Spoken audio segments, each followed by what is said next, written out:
Okay, so you want to launch a perfume brand. You've smelled the ones that stop people in an elevator. You've read about the founders who built an empire out of a single bottle, and you've decided this is the business that finally makes sense. Beautiful glass, a signature scent, a story people repeat when someone asks what you're wearing. And you're not entirely wrong. The global fragrance market is worth roughly $50 billion a year, and growing at over 5% annually. There is just one problem. The thing you think you're selling isn't the thing that makes the money. And by the time you find that out, you may have already signed away the one thing you can never buy back. Here's the thesis, and everything below just proves it, including a story near the end that most people in this industry know and almost nobody outside it does. In the perfume business, the liquid is almost worthless. What you're actually selling is the story wrapped around it. And here's the twist that makes this business more dangerous than it looks. Sometimes the story isn't just about the bottle. Sometimes the story is you, your name, your face, your identity, and that is the one asset in this entire industry you cannot always get back once you sell it. Let's start with the number that breaks people's brains. For a mass-market luxury fragrance, the actual fragrance oil and alcohol inside the bottle, the thing you'd call the perfume, makes up about 1 to 3% of what the customer pays at the counter. On a $150 bottle, that's a few dollars of liquid. Industry veterans put it even more bluntly. The average cost to produce any 50 milliliters bottle of perfume, the juice itself, runs somewhere between $2 and $5, regardless of whether the finished product retails for $40 or $400. You are not paying for scent. You are paying for everything built around the scent, and there is a lot built around it. This isn't a hobby-sized bet either. Launching even a modest independent line means committing real capital before you know if anyone wants what you've made.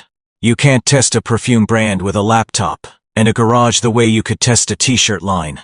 You need a perfumer, a manufacturer, a minimum order quantity, and a bottle mold, and every one of those has a price tag attached before your first customer ever clicks buy. Most founders walk in assuming the biggest expense will be the scent itself. It almost never is, and the gap between what people expect to spend and what they actually spend is where most first-time fragrance founders quietly run out of money. There is a version of this decision that looks completely safe on paper, the kind of deal that seems too good to walk away from. A big company offers you real money for something you built with your own hands. You take it. You assume the hardest part is over. Keep that assumption in mind. A woman built one of the most successful perfume brands in the world. Then she sold it. 27 years later, she was standing in court, arguing over whether she was legally allowed to use her own name. We'll get there. First, you need to see how the money actually moves, because the economics are what make her story possible. Say you want to launch your own line. Independent perfumers working outside the big houses typically face production costs of $8 to $200 per unit, depending on ingredient quality and packaging complexity. The bottle alone, glass cap, pump spray mechanism, can run anywhere from $2 for basic plastic to $20 or more for elaborate custom glass. And that's before you've paid for a single day of marketing, branding and packaging design for one product line. Logo, visual identity, bottle mock-ups, typically runs $10,000 to $30,000 before you've manufactured a single unit. That number is the cost of admission. It buys you nothing but the right to start selling. But here's where things get weird. Now here's where the real spending begins. Marketing isn't a line item in this industry. It's the industry. Advertising and marketing spend across the US perfume and cosmetics sector topped $5 billion a single recent year, up more than 30% from the year before. Individually, brands typically spend 5 to 8 times the actual production cost of a fragrance just on marketing, campaigns, counter staff, influencer partnerships, celebrity faces, glossy print placements. On a heavily advertised launch, marketing alone can eat 30 to 50% of the entire shelf price. You are not competing on how good your perfume smells. You are competing on how much you can spend convincing someone it's worth smelling. And that's a game most independent founders simply cannot win by outspending. Now imagine a different scenario. You skip the AD blitz, get the product genuinely right, and figure the quality will speak for itself.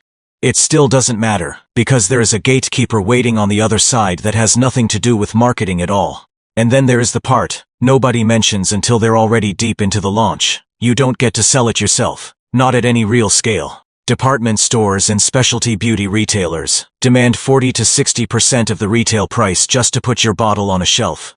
Buy at wholesale, sell at full retail, and the retailer walks away with the difference. Plus, they often require free samples, staff training, and prime counter placement fees on top of that. One industry insider put it plainly: brands go broke trying to work with the big beauty retailers. Because the margin demands stack on top of the marketing spend that got you noticed in the first place. You built the brand. Somebody else decides where it sits in the store and charges you for the privilege. Add it up. On a typical $100 designer fragrance, the breakdown looks something like this: $2 for the juice, $6 for the bottle, $4 for packaging, $8 for marketing, $4 for licensing fees if you're using someone else's name, $6 in sales commission. And by the time manufacturer overhead, manufacturer profit, and retailer overhead are stacked on top, the retailer alone can be clearing more off your bottle than you are. The company selling the dream keeps a sliver. The story is worth a fortune. The scent inside it is worth almost nothing. This is why the industry's dirty secret holds up bottle after bottle. A $200 fragrance and a $40 fragrance can contain a formula that costs the exact same amount to produce. The price difference isn't the liquid. It's the campaign, the bottle design, and the name on the label. A Baccarat crystal bottle with hand-applied gold detailing can cost more to manufacture than the perfume poured into it. Brands know this, and they lean into it on purpose, because the unboxing experience, the weight of the glass in your hand, the ritual of it, is what justifies the number on the price tag before the customer has smelled a thing. And then somebody figured out a loophole, except it isn't really a loophole. It's the oldest trick in the industry, and it's sitting in plain sight on the label of almost every bottle you own.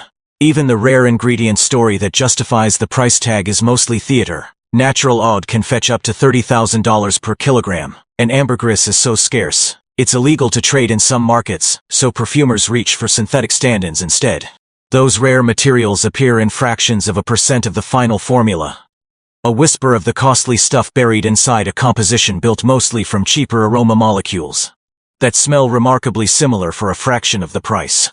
The label can say Rare Madagascar Vanilla in elegant script, and the actual vanilla content can be small enough to be almost symbolic. It's not dishonest exactly. It's just not where the money went. But here's where it gets personal, because the next part of this business isn't about bottles at all. It's about names. And whose name actually gets to keep making money once it's on the label. Now let's talk about the part that looks like easy money from the outside. Celebrity fragrances. This is the version of the business most people picture when they imagine owning a perfume brand. And it's also the version where the celebrity owns almost nothing. In a typical deal, a celebrity licenses their name to an existing fragrance house, Coty, Interparfums, Elizabeth Arden, in exchange for an upfront payment and a royalty of roughly 5 to 10% of sales. The manufacturer handles production, packaging, distribution, marketing, and retail relationships. The celebrity shows up for the photo shoot and picks a note or two. If the fragrance flops, the manufacturer eats the inventory, the unsold stock, the discounting down to clearance bins within 18 months. If it succeeds, the manufacturer still keeps the overwhelming majority of every dollar, because 5 to 10% of sales is not the same as owning the business. Britney Spears has reportedly earned over $150 million from her fragrance licensing deals across 2 decades. That sounds enormous, until you realize the manufacturer behind those bottles kept somewhere between $10 and $18 of every 100. For decades. Off a name they didn't have to build from nothing. The celebrity gets famous person money. The company gets generational money. But there is a version of this story that's worse than a small royalty check, and it's the one you were promised at the start. In 1990, a young woman in London with no formal training, no investors, and severe dyslexia started mixing scents in her kitchen and selling them out of a small shop. She'd left school at 14. She built something extraordinary anyway, a fragrance house that would eventually sit on the same department store counters as Chanel and Hermes. Her name was Jo Malone, and by 1999 her brand was successful enough that the CEO of the Estée Lauder companies walked into her shop, took her to lunch, and made an offer she accepted. She sold Jo Malone London to Estée Lauder for an undisclosed sum widely reported as several tens of millions of dollars. Here's the part almost nobody thinks to ask about when a deal like that closes. She didn't just sell a company, She sold the right to be called Jo Malone in the fragrance business for the rest of her life. The contract included terms restricting her from using her own name commercially in perfume, plus a 5-year non-compete. She stayed on as creative director for a few years, was diagnosed with aggressive breast cancer in 2003, lost her sense of smell during chemotherapy, and left the company entirely in 2006. She then waited out the remainder of the non-compete in silence, unable to put her own name on a bottle, while the brand she'd built from nothing kept growing without her, becoming one of Estée Lauder's biggest fragrance lines in the world. In 2011, once the clause finally expired, she launched a new company. She couldn't call it Jo Malone. She called it Jo Loves, using only her first name, funded entirely out of her own pocket from the original sale proceeds, with 0 outside investors and 0 debt. It grew slower than her first brand. It also belonged entirely to her, which was the whole point. And here's where the story should end. A tidy lesson about reading contracts carefully before you sign your own name away. Except it didn't end there. In 2019, Jo Loves partnered with Zara on an affordable fragrance collaboration, and the packaging described the scent as created by Jo Malone, CBE, founder of Jo Loves. It ran for 7 years without incident. Then, in March of 2026, 27 years after the original sale, the Estée Lauder companies filed a lawsuit against her own company, and against Zara's parent corporation, arguing that using her own name on the packaging violated the terms of a deal she signed in 1999, before some of her own customers today were born. Her response became the sentence that captures everything this entire industry is built on. I sold a company. I did not sell myself. A perfumer with an extraordinary nose who built one of the most successful fragrance houses on earth, out of a kitchen and a council estate childhood, is now, in her 60s, arguing in court over whether she is legally allowed to be introduced by her own name. The juice was never the asset. The story was always the asset, and when the story is your own identity, selling it doesn't end when the check clears. Sometimes it doesn't end at all. This is the reveal underneath the reveal. The big fragrance houses, Coty, Estée Lauder, LVMH's beauty division, don't actually make most of their money by inventing scents. They make it by owning the infrastructure, the manufacturing capacity, the retail relationships, the distribution networks, the trademarks, and in some cases, the very name of the person who built the thing in the first place. A founder, or a celebrity can create something beautiful, in a lab or a kitchen. Almost none of them can get it onto a global shelf without going through a company that already owns that door, and once that company owns your name inside a specific category, it can own it for decades after you've walked away, long after the relationship that built the brand has ended. Not every founder ends up in a lawsuit. Karen Millen sold her name and later failed in court to win back the right to use it. Bobbi Brown sold her namesake makeup company to Estée Lauder in 1995 under similar restrictions, and launched her next brand, Jones Road, on the exact day her non-compete expired. Careful never to test the boundary, Jo Malone eventually did. Different founders, the same underlying trap. When your identity is the product, selling the company can mean selling the only name you'll ever legally be allowed to use again, in the exact industry you spent your life learning. So, let's close the loop. You launch a fragrance line. If you go the traditional route, department stores, celebrity face, big marketing push, you're looking at spending tens of thousands before a single bottle sells, handing 40 to 60% of your retail price to a store that decides where you sit on the shelf, and spending 5 to 8 times your production cost just to get anyone to notice. Your juice, the thing you actually built, costs a few dollars and generates almost no margin at all on its own. If instead you build the whole brand around your own name and later sell it, you may be trading away something that costs nothing to keep and everything to lose: the right to be introduced, in your own industry, as yourself. The bottle still looks beautiful on the counter. The story still makes someone stop you in an elevator and ask what you're wearing.